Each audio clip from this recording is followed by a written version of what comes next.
8 ಬಾರಿ ಬೆಂಗಳೂರು ನಗರದಲ್ಲಿ ಶಾಸಕನಾಗಿ ಜಯನಗರ ಮತ್ತು BTM ವಿಧಾನಸಭಾ ಕ್ಷೇತ್ರದಲ್ಲಿ ಶಾಸಕನಾಗಿ ಗೆದ್ದಿದ್ದೀನಿ.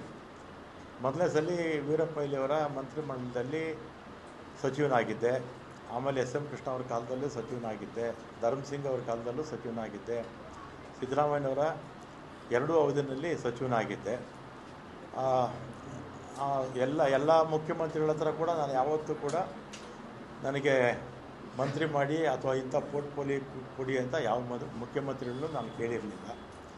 ಆಮೇಲೆ 2023ರಲ್ಲಿ ಮುಖ್ಯಮಂತ್ರಿಗಳು ಸಿದ್ದರಾಮಯ್ಯನವರಾದರು. ಆಗ ನಾನು ಅವ್ರನ್ನ ಹೋಗಿ ನಾನೇನು ಮಿನಿಸ್ಟ್ರ್ ಮಾಡಿ ಅಂತ ನಾನೇನು ಕೇಳಿರಲಿಲ್ಲ. ಅವರೇ ಕರೆದು ನನ್ನ ಮಿನಿಸ್ಟ್ರು ಮಾಡಿದ್ರು. ಆಮೇಲೆ 20ನೇ ತಾರೀಕು ಪ್ರಮಾಣ ವಚನ ಆಯಿತು. 23ನೇ ತಾರೀಕು ಸುರೇಶ್, ನಮ್ಮ ಬೈರತಿ ಸುರೇಶ್ ಈಗ ಮಂತ್ರಿಗಳಾಗಿದ್ದಾರೆ, ಅವರು ಫೋನ್ ಮಾಡಿ ಮುಖ್ಯಮಂತ್ರಿಗಳು ಮಾತಾಡಬೇಕಂತೆ ಬನ್ನಿ ಅಂದರು. ಕನ್ನಿಂಗ್ಹ್ಯಾಮ್ ರೋಡ್ಗೆ ಹೋದೆ. ಅಲ್ಲಿ ಮೇಲ್ಗಡೆ ಯಾರೋ ಇದ್ದರು, ಸೆಲ್ಲರಲ್ಲೇ ಪಾರ್ಕಿಂಗಲ್ಲಿ ನಾನು ಸುರೇಶು ಮಾತಾಡಿದ್ವಿ. ಏನು ಕರೆದಿದ್ದೇನು ಅಂತ ಕೇಳಿದೆ. ಅದಕ್ಕೆ ನಿಮಗೆ ಬೆಂಗಳೂರು ಪೋರ್ಟ್ಫೋಲಿಯೋ ಕೊಡ್ತೀನಿ ಅಂತ ಹೇಳಿದರು. ಅಷ್ಟೇ ತಾನೇ ಫೋನಲ್ಲಿ ಹೇಳಿದರೆ ಸಾಕಾಗಿತ್ತು, ಇದಕ್ಕೆ ಯಾಕೆ ಕರೆದ್ರಿ ಅಂತೇಳಿ ನಾನು ಸಿದ್ದರಾಮಯ್ಯವ್ರನ್ನ ಭೇಟಿನೂ ಮಾಡಲಿಲ್ಲ. ಅವರು ಬೆಂಗಳೂರು ಪೋರ್ಟ್ಫೋಲಿಯೋ ಕೊಡ್ತೀನಿ ಅಂತ ನಾನು ಬಂದುಬಿಟ್ಟು ನಾನೇನು ಕೇಳಿರಲಿಲ್ಲ. ಪೋರ್ಟ್ಫೋಲಿಯೋ ಕೊಡಿ ಅಂತ ನಾನು ಸಿದ್ದರಾಮಯ್ಯನವ್ರನ್ನೂ ಕೇಳಲಿಲ್ಲ. ಅವರೇ ವಾಲಂಟಿಯರ್ ಆಗಿ ಕೊಡ್ತೀನಿ ಅಂತ ಹೇಳಿದರು. ಆಮೇಲೆ 25ಕ್ಕೆ ಅನೌನ್ಸ್ ಆಯಿತು ಪೋರ್ಟ್ಫೋಲಿಯೋ. ನನ್ನದು ಮತ್ತೆ ಟ್ರಾನ್ಸ್ಪೋರ್ಟ್ಗೆ ಹಾಕ್ಬಿಟ್ಟಿದ್ರು.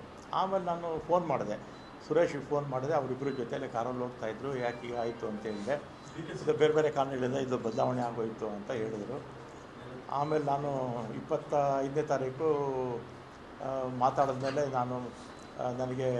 ನಾನೇನು ಕೇಳಿರಲಿಲ್ಲ, ಯಾರು ಇಂಥ ಇಲಾಖೆ ಬೇಕು ಅಂತ ನಾನು ಕೇಳಿರಲಿಲ್ಲ. ಅವರೇ ಕರೆದು ಕೊಡ್ತೀನಿ ಅಂತ ಹೇಳಿದರು. ಆಮೇಲೆ ನಾನು ಬೇಡ, ನನ್ನ ಮಂತ್ರಿಮಂಡಲದಲ್ಲಿ ಇರೋದಿಲ್ಲ ಅಂತ ನಾನು ಹೇಳಿದೆ. ಆಮೇಲೆ ನಮ್ಮ ಈಗಿನ ಮುಖ್ಯಮಂತ್ರಿಗಳು ಯಾರು ನಮ್ಮ ಶಿವಕುಮಾರ್ ಅವರು ಮತ್ತು ಅವರ ಸಹೋದರ DK ಸುರೇಶು ಇವರೆಲ್ಲ ನಮ್ಮ ಮನೆಗೆ ಬಂದು 2.5 ವರ್ಷ ಆದಮೇಲೆ ನಾನೇ ಚೀಫ್ ಮಿನಿಸ್ಟರ್ ಆಗ್ತೀನಿ, ಆಗ ನಿನಗೆ ಈ ಪೋರ್ಟ್ಫೋಲಿಯೋ ಬಿಟ್ಕೊಡ್ತೀನಪ್ಪ ಅಂತ. ನಾನು ಸಾಯಂಕಾಲ 4 ಗಂಟೆವರೆಗೂ ಇದ್ದರು ನಮ್ಮ ಮನೇಲಿ, ಅಲ್ವೇನಪ್ಪ?